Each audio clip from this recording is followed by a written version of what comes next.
தமிழ்குடி உறவுகளுக்கு வணக்கம். நான் உங்கள் நரேந்திர பாலா.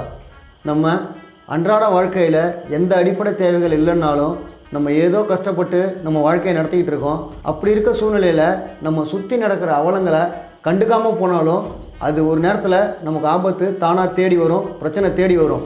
அது ஒவ்வொருத்தவங்களுக்கும் நடக்காத வரைக்கும் தெரியாது. ஆனால் இன்றைக்கி மக்கள் சாதாரணமாக வெளியே போயிட்டு வந்தாலோ இல்லை வீட்டில் இருந்தாலோ எங்கே போனாலுமே அந்த பிரச்சனை தேடி வர அளவுக்கு தான் இன்றைய காலகட்டத்தில் தமிழ்நாடு இருக்குது. தமிழக மக்கள் அப்படி ஒரு பதட்டமான சூழ்நிலையில் தான் வாழ்ந்துட்டு வராங்க. நம்ம ஒதுங்கியே போனாலும் நம்மளை பிரச்சனை தேடி வரும். அதுக்கு காரணம் இந்த மது. குடிக்காத நல்லாருன்னு சொன்னாலும் கோபம் வந்துடும், ஏன் குடிக்கிறேன்னு கேட்டாலும் கோபம் வந்துடும், குடிச்சிட்டு இங்கே வந்து நின்று பேசாதானு கோபம் வந்துடும். இந்த மது விற்கக்கூடாது, தடை செய்யணும் அப்படின்னு சொல்லிட்டா அந்த சொல்கிறவங்க மேலே இந்த மது விற்கிறவங்களுக்கெல்லாம் கோபம் வந்துடும். அது அரசாங்கமாக இருந்தாலும் சரி, தனிப்பட்ட முறையில் அதை தொழிலாக செஞ்சுட்டு இருக்கிறவங்களா இருந்தாலும் சரி, அந்த சொல்கிறவங்க மேலே கோபமும் ஆத்திரமும் வந்துடுது. அவங்கள கொல்லணும், அவங்க இருக்கக்கூடாது அப்படிங்கிற எண்ணத்துக்கு வந்துடுறாங்க. ஏன்னா இவங்க சாராயம் விற்று குடிக்க வச்சு பல குடும்பங்களை சீரழிக்கலாம். அது வந்து நல்ல செயல். பல குடும்பங்கள் சீரழிஞ்சிடக்கூடாது, யாரும் செத்துடக்கூடாது அப்படின்னு நினைக்கிறவங்க வந்து செத்துடணும், அவங்கள வந்து கொண்டுடலாம். ஏன்னா அவங்க வந்து கெடுதல் நினைக்கிறாங்க. அந்த சாராயம் விற்கிறவங்கள வந்து சீரழிக்கிறதுக்காக வந்து இவங்கெல்லாம் வந்து குரல் கொடுக்குற போல் அவங்க மேலே வன்மம் கொண்டு அவங்கள கொண்டுடுறாங்க. ஏன்னா இவங்க வந்து கெட்டது செய்கிறாங்க, சாராயம் விற்கிறவங்களாம் நல்லது செய்கிறாங்க. இந்த அரசாங்கமே இந்த மதுக்கடையை நடத்துறதால எவ்வளவு பாதிப்பு நேருது, எவ்வளோ உயிரிழப்பு நேருது, அதெல்லாம் பாதிக்கப்பட்ட குடும்பங்களுக்கு தான் தெரியும் அதோட வலியும் வேதனையும். அப்படி ஒரு நிகழ்ச்சி தான் இன்றைக்கி தருமபுரி மாவட்டம் மொரப்பூர் கிராமத்துக்கிட்ட நடந்திருக்கு. தருமபுரி மாவட்டம் காரியமங்கலம் அருகே சரவணன் என்பவருக்கு வந்து சொந்தமான வயல் இருந்திருக்கு. அதில் வந்து 2 சிறுவர்கள், அதுக்கு மேற்பட்ட ஒரு 10 பேர் வந்து மது இருந்துகிட்டு இருந்திருக்காங்க. ரொம்ப நீண்ட நேரமாக மது இருந்துகிட்டு இருந்திருக்காங்க. அது அவங்களுக்குள்ள வாக்குவாதமாக சண்டையாக மாறி இருக்கு.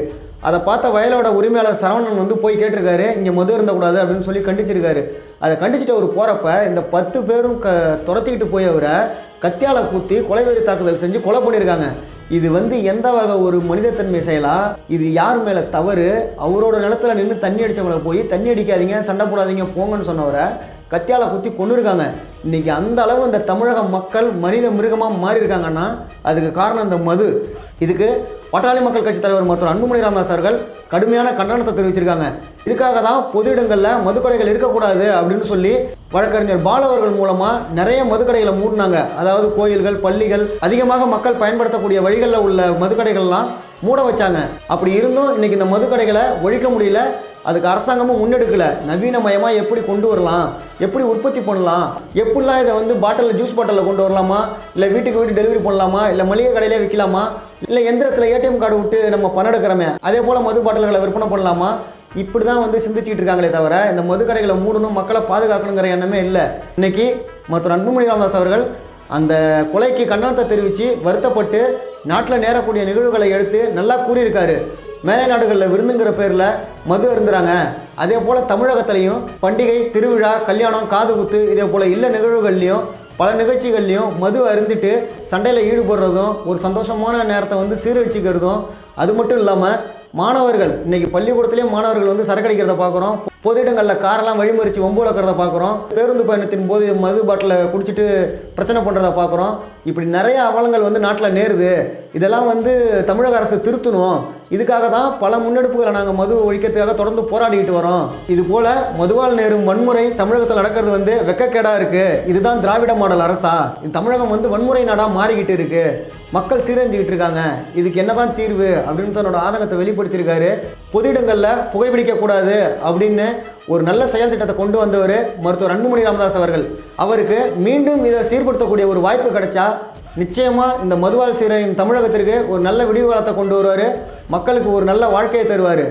இந்த மது அருந்து விட்டு 10 நபர்களால் கொலை செய்யப்பட்ட சரவணன் அவர்களுக்கு தமிழக அரசு 50 லட்ச ரூபா இழப்பீடு வழங்கணும் அப்படின்னு சொல்லி அறிக்கை விட்டுருக்காரு. மதுவை வச்சு தான் தமிழக அரசு கோடி கோடியாக சம்பாதிக்குது. இதே போல் நிகழ்வுகள்லாம் காரணம் இந்த மது அருந்தர் தான்.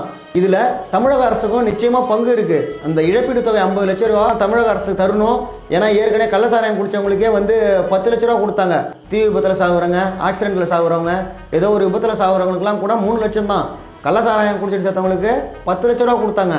இதே போல் இந்த மது அருந்து விட்டு வன்முறை நிகழ்த்தினால் அதால் பாதிக்கப்பட்ட மக்களுக்கு நிச்சயமாக 50 லட்ச ரூபா மருத்துவர் அன்புமணி ராமதாஸ் அவர்கள் சொன்னது போல் இந்த தமிழக அரசு வழங்கணும். இல்லை நாங்கள் மதுக்கடையை மூட மாட்டோம், இப்படி தான் இருக்கணும், மக்கள் தட்டி கேட்கக்கூடாது, தட்டி கேட்டால் இப்படி தான் கொள்ளுவாங்க, நாங்கள் வந்து இந்த கொலை பண்ணுறவங்களுக்கும் இந்த மதுக்கடைகளுக்கும் ஆதரவாக தான் இருப்போம், மக்கள் வாயை மூடிக்கிட்டு இருக்கணும், எதிர்த்து கேள்வி கேட்டக்கூடாது, நியாயத்தை பேசிடக்கூடாது அப்படின்னு நினச்சிங்கன்னா நான் என்ன சொல்கிறேன், ஊருக்கு ஊர் ஒரு மதுக்கடை பக்கத்துலேயே ஒரு பாரை கட்டிடுங்க, அரசு பாரை. அவங்க குடிச்சிட்டு அவங்களுக்குள்ளே என்ன வேணாலும் பண்ணிக்கிட்டோம். பொது இடங்களில் வந்து இதே போல் பண்ணுறது. இன்றைக்கி பெண்கள் வேலைக்கு போயிட்டு வர்றது கூட பயமாக இருக்குது. வண்டியில் போயிட்டு வரப்போ வந்து வேகமாக போகிறாங்க, வந்து இடிச்சிட்டு வம்போலக்கிறாங்க. ஒரு வேலைக்கு போயிட்டு வர இடத்துல அன்டைமில் வந்து குடிச்சிட்டு நிற்கிறாங்க. பெண்கள் வந்து சுதந்திரமாக நடமாட முடியாமல் இதே மதுவால் பல பெண்கள் வந்து பாலியல் தொல்லைக்கு ஆளாகி கற்பழிக்கப்பட்டு கொலை செய்யவும் போடுறாங்க. இது எல்லாத்துக்கும் காரணம் இந்த மது.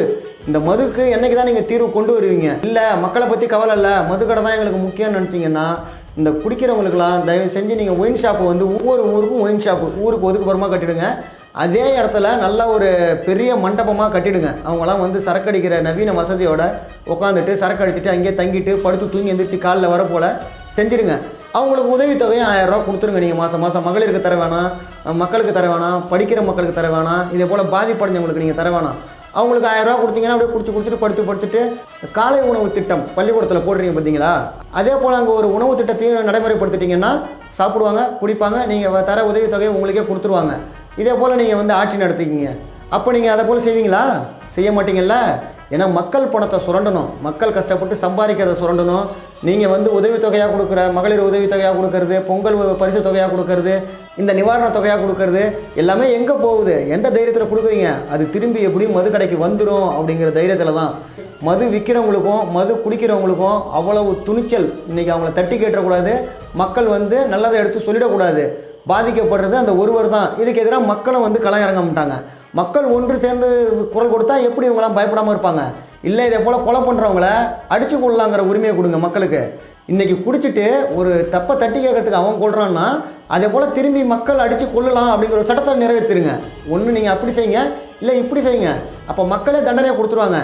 அரசாங்கத்து மூலயமா நல்லது நடக்காமல் தானே வந்து கஷ்டப்பட்டு உழைச்சி சம்பாரித்து வாழ்கிற மக்கள் இந்த மதுக்கடை இருக்கக்கூடாதுன்னு சொன்னாலும் குத்தம், விற்கிறவங்கள தட்டி கேட்டாலும் குத்தம், வந்து அவனை குத்தி கொலை பண்ணுவானுவேன். இல்லைனா தற்பாதுகாப்பாக இவங்க முந்திக்கிட்டு வந்து ஏதாவது செஞ்சு கொலை பண்ணிவிடுவாங்க.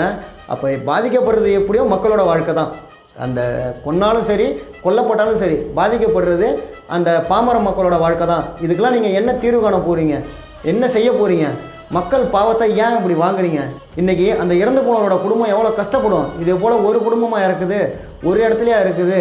தமிழகத்தில் பல இடங்களில் இப்படி தான் நடக்குது. இன்றைக்கி தமிழகம் எதில் சிறந்து விளங்குதோ இல்லையோ, மது குடியால் சீரழிகிறதுல, மது குடிக்கிறதுல மக்கள் தொகை தமிழகம் தான்.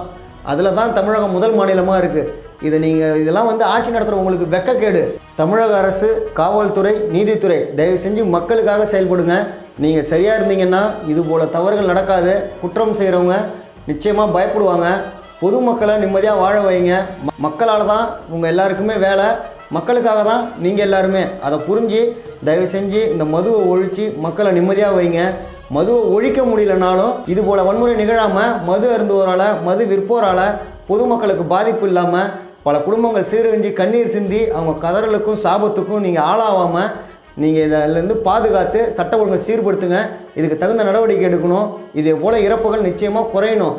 பொதுமக்கள் ஒன்று சேர்ந்து கேளுங்க. நீங்கள் அப்படி ஒரு தனி மனிதன் தாக்குதல் நடைபெற்றால் பொதுமக்கள் ஒன்று சேர்ந்து கேளுங்க. இன்றைக்கி எனக்கு என்னன்னு போனீங்கன்னா இதே போல் ஒவ்வொருத்தருக்கும் நடக்கும். அப்போ எல்லாருமே எனக்கு என்னன்னு தான் போவாங்க. நீங்கள் ஒன்று சேர்ந்து கேட்காத வரைக்கும், ஒத்துமையாக இல்லாத வரைக்கும் இது போல் தவறுகள் நடக்கும்.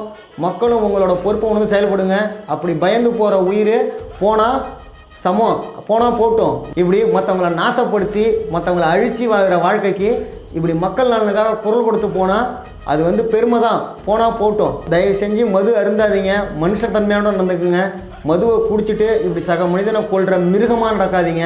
முதல்ல நம்ம என்ன தவறு செய்கிறோம் அப்படிங்கிறத நினச்சி பாருங்கள். அவங்க சொல்கிறது தப்பா சரியா அப்படின்னு நினச்சி பார்த்து கோவப்படுங்க. தப்பை நீங்கள் செஞ்சுட்டு நல்லது சொல்கிறவங்க மேலே கோவப்படுறது வந்து அது கொடூர மிருகத்துலேயும் மிருகத்தனம். அதை முதல்ல உணர்ந்துக்குங்க. இந்த தமிழக அரசு இந்த தமிழ்நாட்டை மது இல்லா தமிழகமாக ஆக்கணும். மக்களை நல்லபடியாக வைக்கணும்னு கேட்டுக்கிறேன். சாதி மத பேதமின்றி நல்லதே நினைப்போம், நல்லதே செய்வோம். நன்றி.